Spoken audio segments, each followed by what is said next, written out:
quand on voit la situation au Yémen.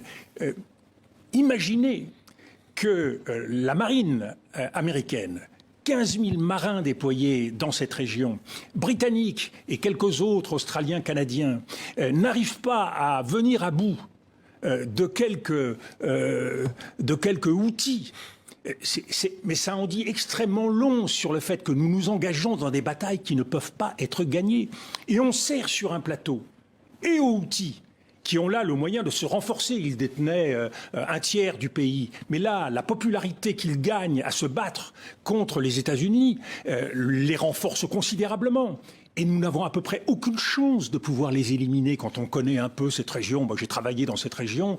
Quand on connaît le Yémen, aller chercher à débusquer des gaillards avec des lance-roquettes dans les coins, alors même que nous utilisons des missiles qui coûtent extrêmement cher pour répondre, c'est absurde. Donc, on engage des batailles qui sont des impasses, qui sont stériles, et nous ne menons pas le seul combat qui vaille, qui est celui qui est pour la paix, pour la stabilité, pour la compréhension. Il n'y a pas d'issue autre que le dialogue. Et nous ne cessons de penser qu'il faut mener la bataille supplémentaire. Nous le verrons avec l'Ukraine.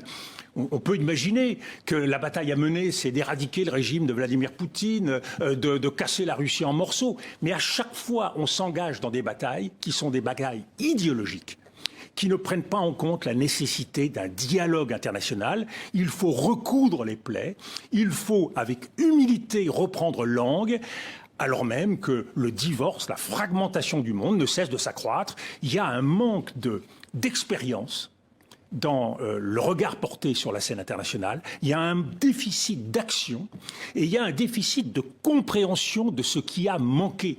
Notre monde c'est en quelque sorte barricadé de part et d'autre